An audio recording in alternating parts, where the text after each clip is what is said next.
I never thought I'd come back to Halifax. Not for more than a visit, not for anything permanent. But there I was, standing at the front gate of my grandmother's house, staring at the faded paint on the porch and the sagging fence that hadn't held itself up in years. The air smelled like apples and damp wood, like time had slowed inside those walls while the world outside kept rushing forward.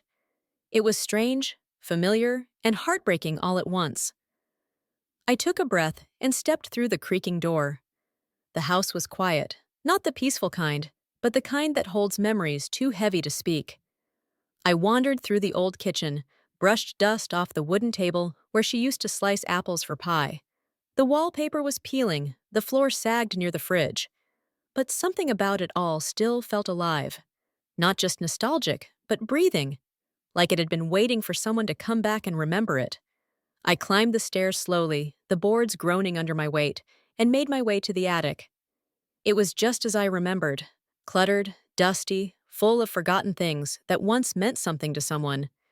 And then I saw the box, old cardboard, fraying at the corners, sitting exactly where I must have last seen it as a child.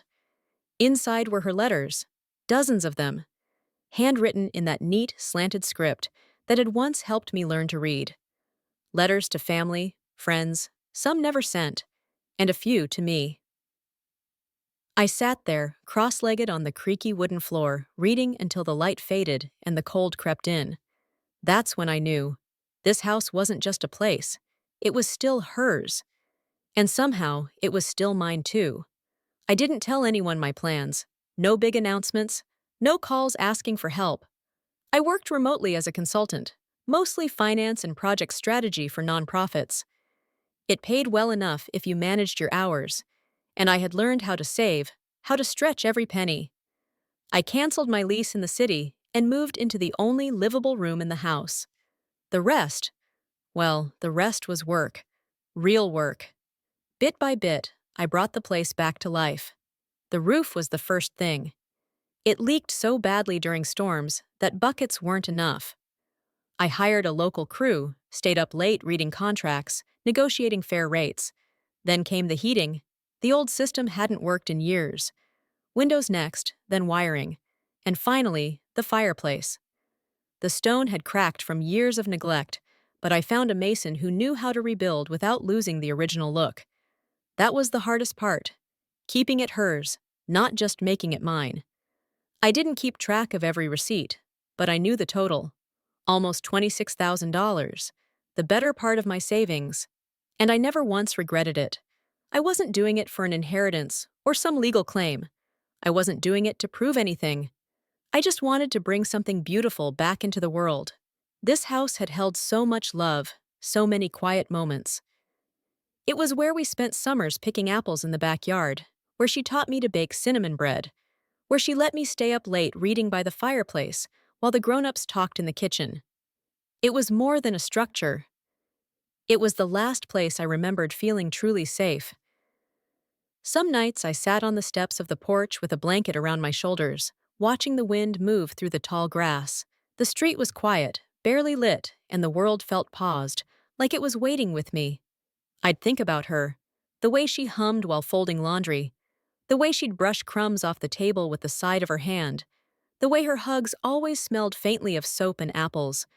I missed her, but I also felt her everywhere in that house, in the walls, in the garden, in the worn floorboards that creaked in all the same places. People asked me why I did it. Why put so much money into a place so old, so forgotten? And I didn't have a perfect answer. Only that some things are worth saving, even when no one else understands. This house was love made real.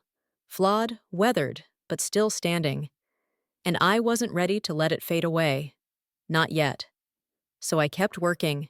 Kept painting walls, replacing sinks, scrubbing floors. I learned how to fix things I'd never touched before.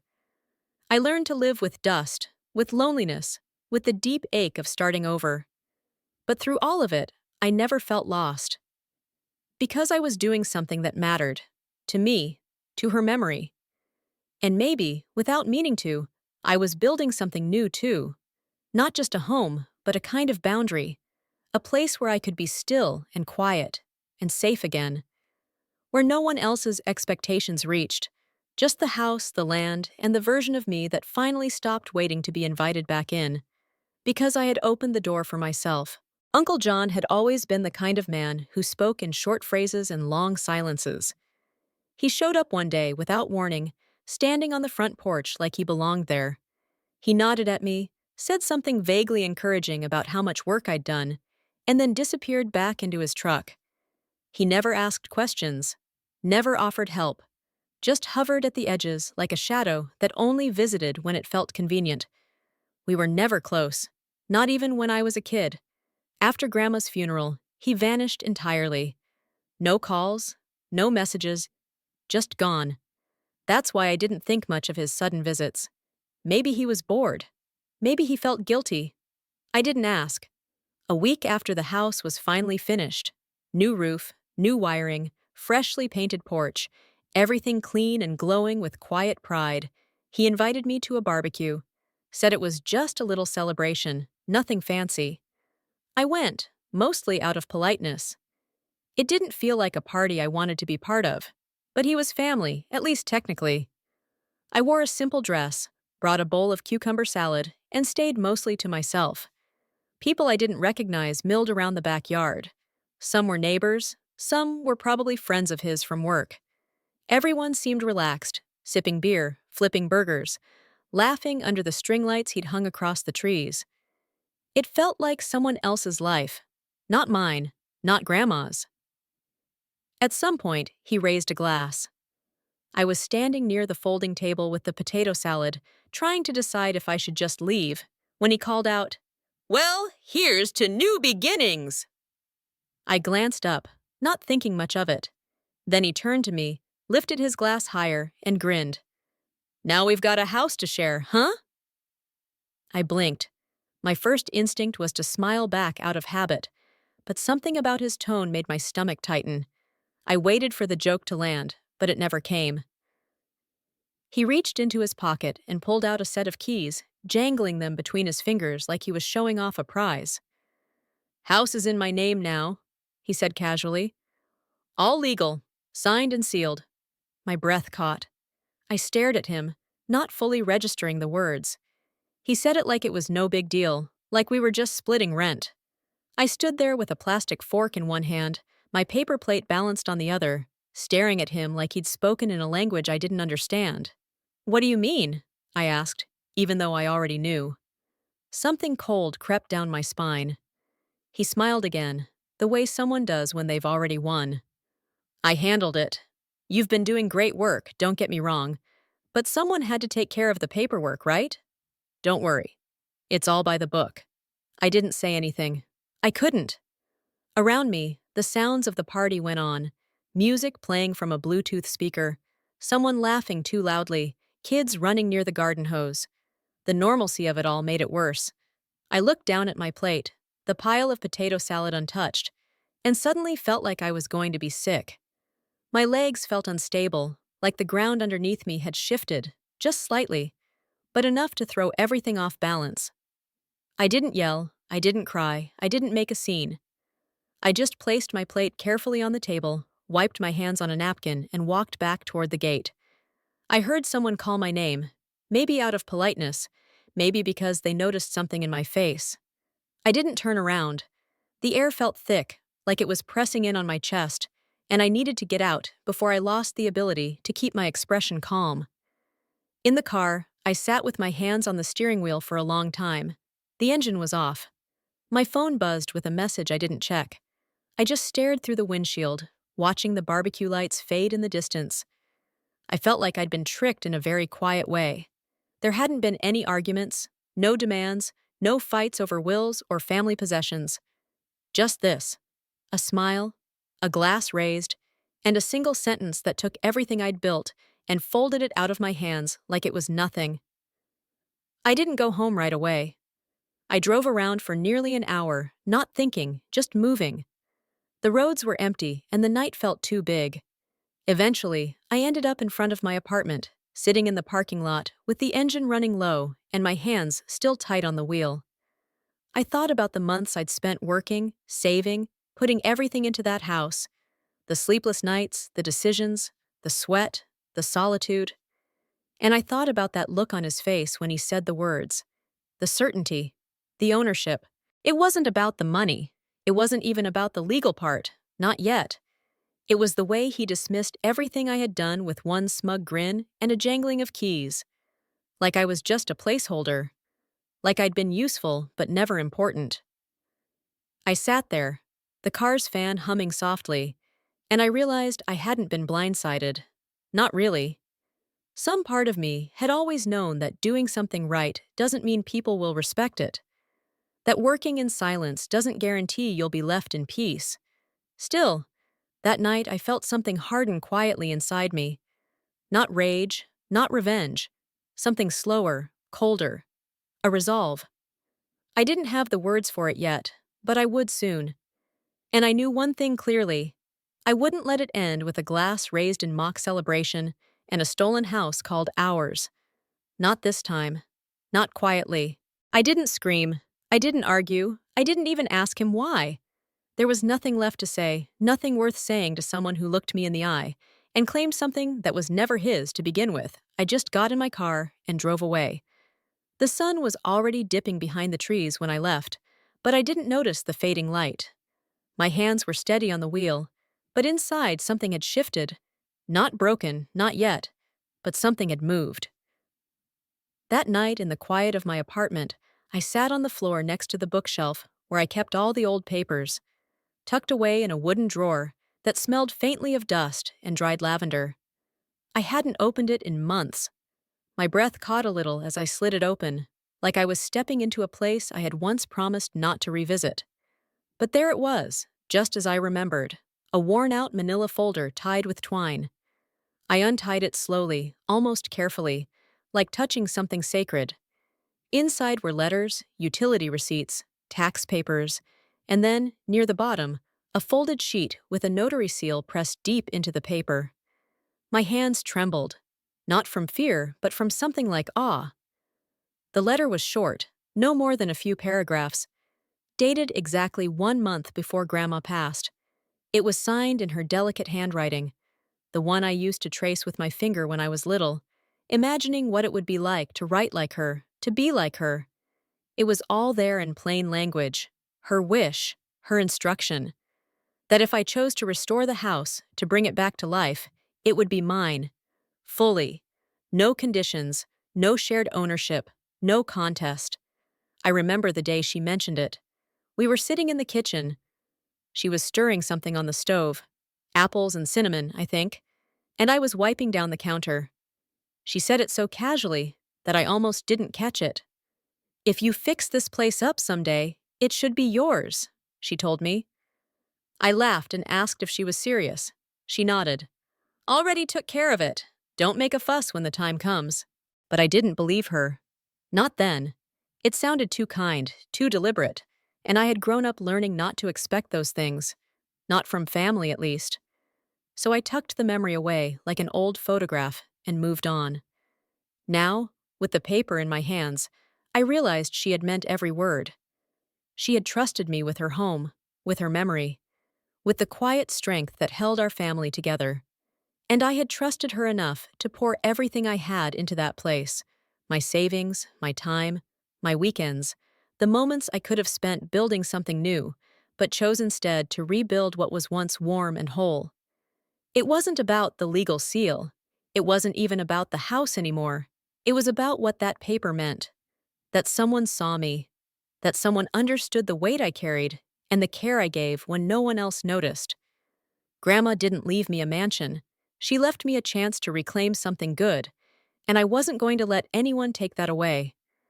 I sat with the letter on my lap for a long time, the edges slightly curled from age, the ink still perfectly visible.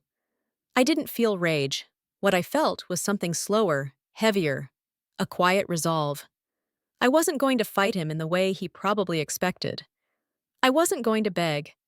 I wasn't going to call up relatives and plead my case. I had the truth, and the truth was enough. For the first time since that awful barbecue, I felt still. Not at peace, not yet, but still, like a tree after a storm. branches bruised but roots deep. I looked around my apartment, the mismatched furniture, the faint hum of the fridge, the blanket draped over the back of the couch, and I realized I had learned how to build a life from scratch. No shortcuts, no borrowed names, and that meant I knew how to protect what I built, even if I had to do it alone. I placed the letter gently back in the folder and tied the twine. My fingers didn't shake anymore. I didn't know what the next steps would look like yet. Legal forms, letters, whatever it took. But I knew one thing with quiet certainty. I wasn't going to let someone rewrite what was already written in her hand. What she chose, what she believed, what she passed down to me without ceremony, but with so much meaning. This wasn't about reclaiming a property. It was about honoring a promise.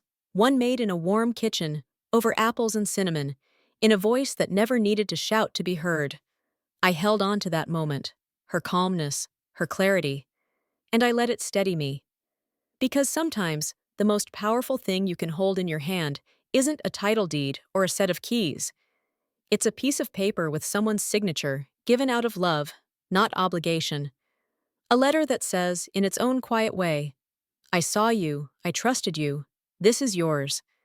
And that night, for the first time since everything broke apart, I allowed myself to believe that I had a right to stand firm. Not because of what I spent or what I suffered, but because someone before me had seen the truth and left it behind in ink so no one could erase it. I mailed the letter without a single word of anger. No threats, no emotions inked into the page. Just a copy of the notarized power of attorney, and a quiet note informing him that a claim had been filed with the land registry. It was all factual, clean, calm. I didn't need to scream to be heard. Not anymore. He didn't reply. No text, no phone call, no attempt to argue or explain. But I knew he received it.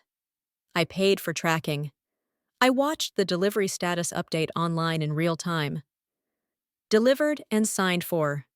That was enough. A week later, I took the morning off work and drove down to the registry office. The air smelled like paper and dust and old carpet cleaner. I sat in the corner of the waiting room, the only woman in a space full of men in suits, clicking pens and adjusting watches. I wore jeans and a sweater, my hair pulled back, a manila folder resting on my lap like a quiet shield. I didn't need to speak first. I just needed to be present when the truth arrived. They came in loud, my uncle and his lawyer. I knew the type. Polished, expensive, used to walking into rooms with a sense of ownership. My uncle looked the same as he did at the barbecue, except maybe a little more restless. His voice carried across the tiled floor like a performance, all confidence and certainty. "We're here about the property transfer. There's been a mistake." His lawyer followed closely, briefcase already open, flipping through documents like props. I stayed in my seat. No one noticed me at first. I watched the clerk behind the desk, a woman in her 50s with square glasses and a tired expression, take their papers and nod politely. She started typing, her fingers clicking against the keys, eyes scanning the screen. I could feel the shift in the room the moment she paused. Just a second too long, that slight furrow in her brow. She looked at my uncle, then at the screen, then back at him again. "Sir," she said, her voice calm but firm, "are you sure you have legal rights to this parcel?" My uncle straightened. "Of course I do," he said, too quickly. "I have the deed. It was filed last month." She didn't flinch. "Do you mind if I take a look?" He handed her the folder his lawyer had prepared. Papers spilled out. Notarized signatures, filing receipts, a mess of form numbers. She sifted through them with methodical slowness, then turned back to her computer. After a few more keystrokes, she asked someone in the back to pull the archived file. It didn't take long. She clicked, scrolled, then stopped.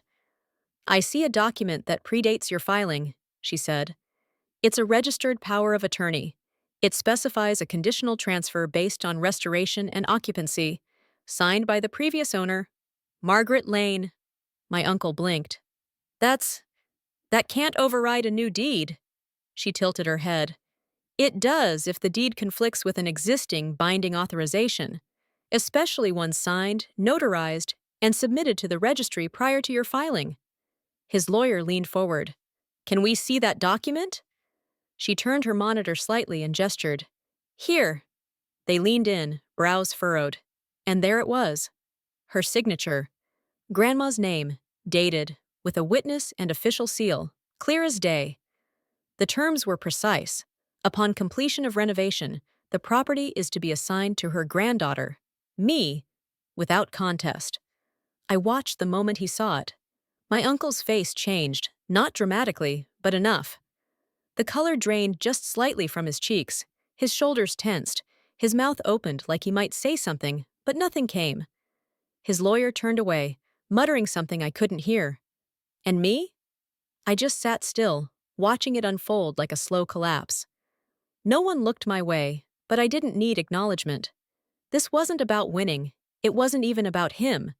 It was about something deeper, something that had started long before this fight. A quiet kind of justice, not loud or triumphant, but steady. True. I felt it settle in my chest, like a weight I didn't have to carry anymore. They stood in silence as the clerk printed a new statement. She placed it in a clear sleeve and handed it over with the same expression she'd worn all morning, bored professionalism, the kind that makes everything feel more real. My uncle took the paper with a slightly trembling hand. The lawyer thanked her, then glanced toward the door like he was already halfway out of it. They didn't speak again. They just walked away. And I sat there, alone in that gray office, the hum of the computers and quiet chatter around me, and felt something loosen inside me. Not relief exactly, not joy, just space, the kind of space that opens when you stop being afraid of what someone might take from you, because you know what's truly yours can't be stolen by lies or tricks or signatures written in the dark. The truth was always on my side. It just took time to rise. When I finally stood, I didn't look back. I didn't need to. I walked out into this early afternoon, the sky overcast but open, and took a long breath in, the kind that makes you feel like maybe, just maybe, something good is finally beginning. After the registry office, he tried calling. I saw his name light up on my screen more than once, always around the same time, always just long enough to remind me he hadn't disappeared completely.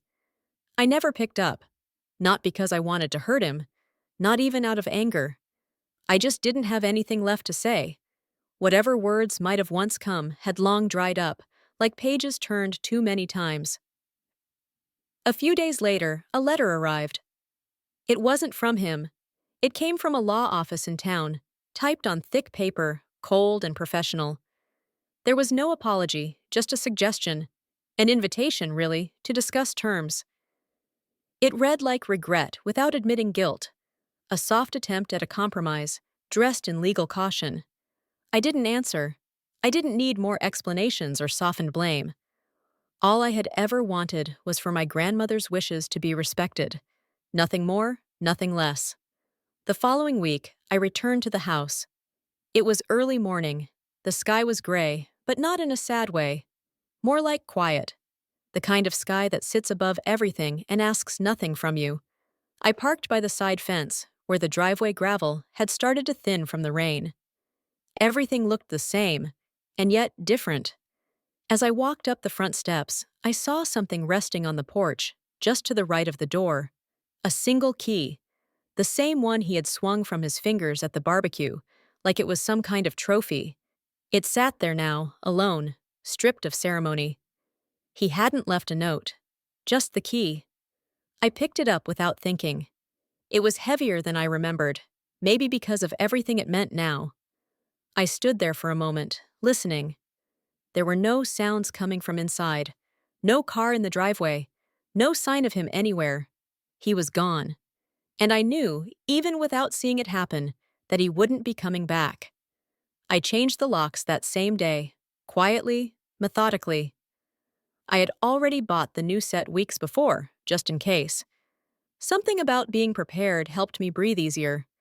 I moved through the house slowly, touching the walls, the windowsills, the corners where light always lingered longer in the afternoon. It didn't feel like someone else's place anymore. It felt still. And mine. Later that afternoon, I hung a photo of Grandma above the fireplace. It was the one she always kept on her dresser, the one where she's standing in her garden in a wide-brimmed hat, holding a basket of apples. Her smile in that photo has something steady in it, something that reminds me of early mornings and warm bread. I placed it in a simple wooden frame, nothing flashy, just something that belonged. After that, I brewed a pot of apple compote, the way she used to. I didn't follow a recipe. I didn't need to. I knew it by heart. Chopped the apples into rough pieces, let them simmer with a cinnamon stick and a splash of lemon. The scent filled the whole house, curling up the stairs, wrapping around the corners like a memory coming back to life. It was the first time the house had smelled like that in years. I didn't celebrate. I didn't post about it or tell anyone. There were no grand declarations, no loud victories. Just the quiet return of something I thought I'd lost. And somehow, that felt louder than anything. That evening, I sat by the fireplace with a cup of warm compote in my hands, watching the light shift across the hardwood floors. Outside, the wind picked up a little, brushing against the windows like it was checking in. But inside, everything was still. No one asked questions. No one demanded explanations. The silence wasn't empty. It was whole. I thought about how close I'd come to walking away, how easy it would have been to say, "It's just a house," and let it go. But it was never just a house. It was a place where love had once been made visible in the small things, in the way Grandma folded towels, in the smell of apples cooking on the stove, in the creak of the back door that never quite closed right. It was where I had felt seen, even if only by her. And I wanted to protect that. Not out of pride, out of love. So no, I didn't get revenge. I didn't fight him in court or demand compensation. I didn't need to. The truth had already spoken for itself. And now the house was quiet again. Not abandoned, not forgotten, just resting in safe hands. In the end, there was no dramatic ending. Just a key left on a porch. A lock turned, a picture hung, a kettle on the stove, and a home returned to where it belonged. It's been 4 months now. The days move slower here, in the quiet that lives between sunrise and the first cup of coffee. I still work remotely, just like I did before, answering emails and reviewing reports from my small desk in the corner of the living room. The same tasks, the same schedule, but everything feels different, calmer, lighter. The neighbors have started bringing things: a basket of apples from the Wilsons' yard, a jar of homemade jam from the woman who walks her dog past my gate every morning. No one asks questions. No one digs into how I came to be here. They just wave when they pass, smile in a way that feels like they've already accepted me. Like the house always had a shape waiting to be filled, and now it finally fits again. Sometimes I bake. Apple pies mostly, just like Grandma used to. Not every week, just when the mood feels right. I leave slices on the porch for the mail carrier, sometimes with a little note that says "thank you" in my shaky cursive. I don't expect anything back. It's not about that. It's just a small kindness I can offer. A quiet gesture that says, "This home is full of care now." This spring, I planted lilacs outside the bedroom window. Just 2 small bushes to start with, their roots carefully lowered into soft soil. Grandma used to say lilacs smell like memory, and I think she was right. Even now, when the wind shifts and carries their scent into the house, something in me softens. I water them in the mornings, gently, like I'm learning how to care for something all over again. In the evenings, I sit by the fireplace with a mug of tea. The same fireplace I spent weeks restoring, brick by brick, brushing off the soot and sealing the cracks. It still smells faintly of old wood and smoke, and when the fire's burning, the whole room glows in amber light. Sometimes I read. Other times, I just listen to the silence. That's the part no one really talks about. The silence. People think silence is empty, that it means something's missing. But here, in this house, silence has weight. It holds memories and peace and stillness all at once. It's not lonely. It's complete. I don't wait for the phone to ring anymore. I don't rehearse explanations in my head or wonder if someone will finally come around to understand. I don't need them to. Not anymore. This house isn't just a house. It isn't even just the place where I grew up, or where I made tea with Grandma on rainy afternoons. It's become something else entirely, a line drawn in time, a boundary. On one side, the girl who tried to hold everything together, even when no one noticed, the one who said yes too often, stayed silent to keep the peace, gave more than she had, and hoped it would be enough. On the other side, the woman who sits by the fire now, steady in her quiet, who asks for nothing and carries only what belongs to her. I don't tell this story to many people, not because I'm ashamed or afraid, but because there's something sacred about letting things settle where they belong. Sometimes, the most powerful moments in life don't come from confrontation or grand gestures. Sometimes they come in an envelope, a notarized letter signed with love and clarity, a quiet piece of paper that says, "This is yours. It always was."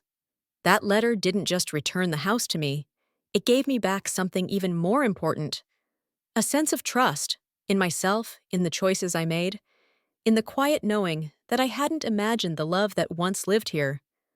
I had protected it, restored it, honored it. Now, when I walk through the rooms, I don't feel that tightness in my chest anymore. I feel grounded.